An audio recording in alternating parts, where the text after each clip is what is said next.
Vamos a ver la historia para ubicarnos en el contexto. ¿Cuánto se ha pasado para poder llegar a estas reformas del 2020? Fíjense, en 1947 se empezaría esta lucha. Ahí, durante el gobierno de Miguel Alemán, se adiciona el artículo 115 constitucional. Se empezó haciendo una especie de ensayo en las elecciones municipales. Participarán las mujeres en igualdad de condición que los varones, con el derecho de votar y ser votadas. Fue el principio, por allá de 1947. A lo mejor ahorita lo vemos, pues es lógico, todos si somos ciudadanos, tanto mujeres como hombres, pues tenemos ese derecho, sí, pero no se tenía. Luego, en el siguiente sexenio, con Adolfo Ruiz Cortines en la presidencia, también se adiciona el artículo 34 constitucional, para quedar de la siguiente manera: son ciudadanos de la República los varones y mujeres que, teniendo la calidad de mexicanos, reúnan además los siguientes requisitos. Aquí pues ya posteriormente se hizo una reforma también, pero en ese entonces estaba de la siguiente manera: haber cumplido 18 años siendo casados o 21 si no lo son. Se consideraba que el matrimonio proporcionaba a los jóvenes madurez, entonces los que no estaban casados adquirían la ciudadanía después, a los 21 años. Y 2, tener un modo honesto de vivir. Esta reforma que logró hizo que al año siguiente, en 1954, María Aurora Jiménez de Palacios se convirtiera en la primera mujer diputada federal electa el 4 de julio de ese año, por el primer distrito de Baja California.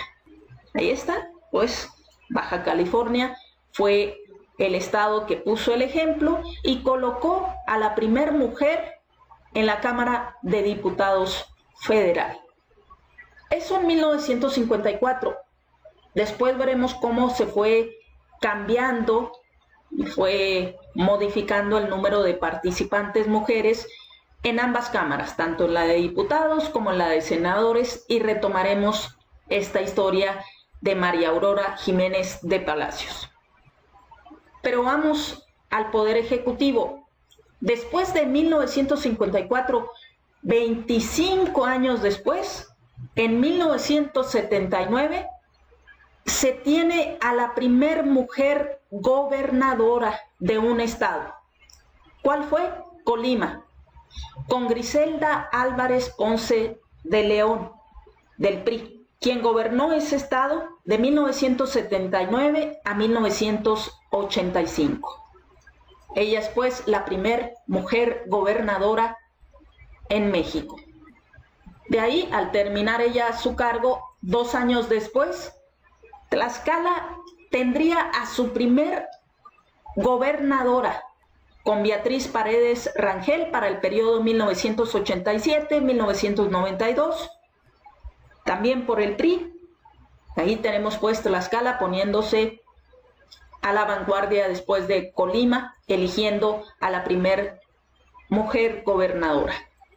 Por su parte, Yucatán en 1991 tendría también su primera gobernadora, con Dulce María Sauri Riancho.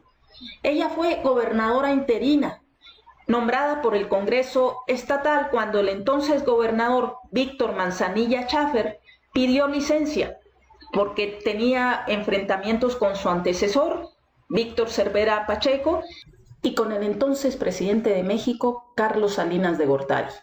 No estaba pues cómodo en la gubernatura, pide licencia y el Congreso Estatal nombra como gobernadora interina a Dulce María Sauri Riancho, que estuvo en el cargo de 1991 a 1993, puesto que se convocó a elecciones, las cuales se dieron en noviembre de 1993, de donde resultó electo Federico Granja Ricalde, del PRI. Pero ahí Yucatán pues sumándose a Colima y a Tlaxcala con otra gobernadora. Brincaríamos a 1999, donde en la capital del país, en el entonces llamado Distrito Federal, se nombraría por la Asamblea Legislativa a una jefa de gobierno sustituta, que fue Rosario Robles Berlanga. Ella en 1997 fue nombrada como secretaria de gobierno del Distrito Federal, cuando ocupaba el cargo de jefe de gobierno Cuauhtémoc Cárdenas Solórzano, por el PRD.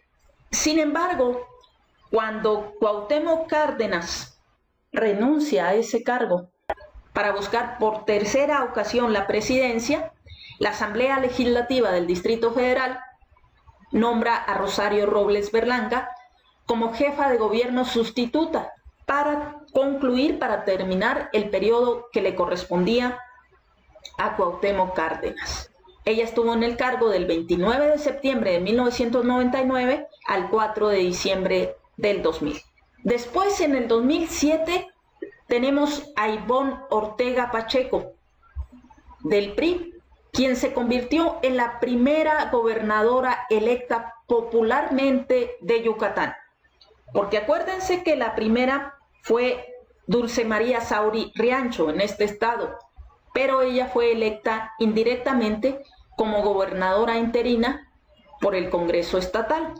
En cambio, Ivonne Ortega Pacheco fue electa popularmente. Yucatán, pues, sumaría ya en ese año 2007 a 2 gobernadoras en su historia. Luego, en 2015, Sonora se suma a estos pocos estados que han tenido dirigentes mujeres, con Claudia Artemisa Pavlovich Arellano, también del PRI, quien es la primera gobernadora de Sonora para el periodo 2015-2021, es decir, ella es de las que termina su periodo este año.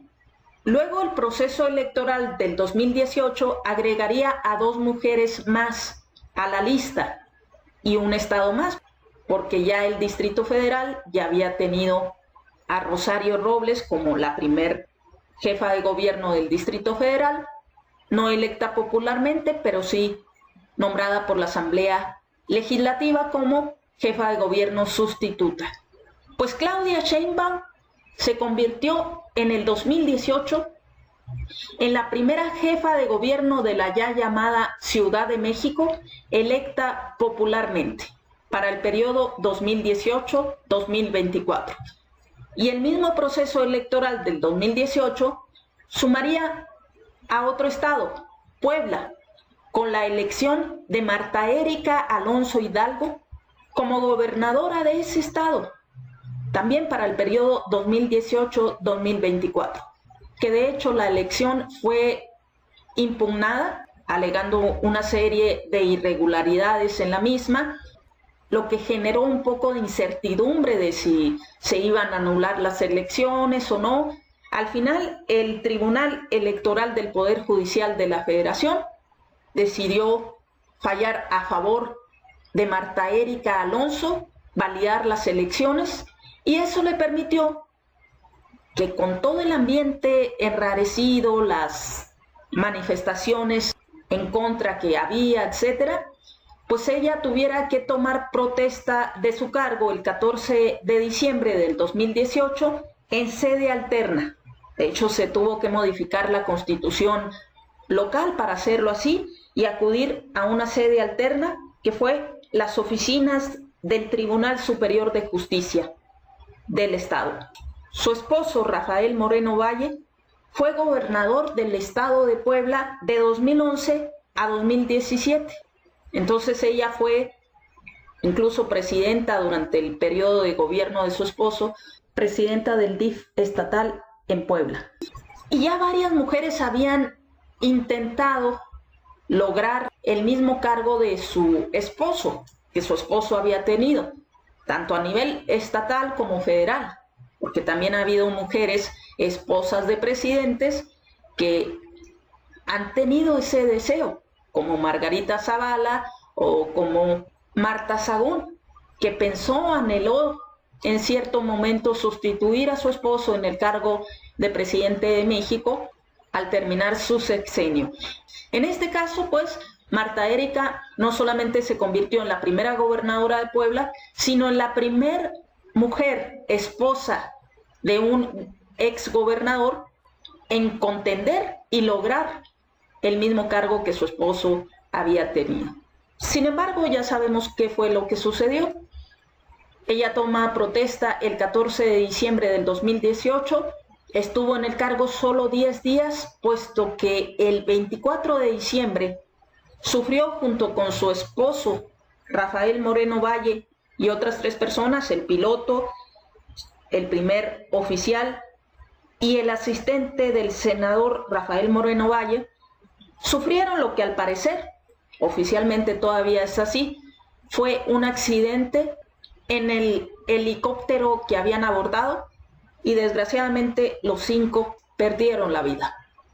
Entonces, en resumidas cuentas, este ha sido el panorama a lo largo del tiempo de la historia de México, de la participación política de las mujeres, aquí enfocándonos nada más al Poder Ejecutivo. Pero ¿qué panorama tenemos actualmente en el 2021?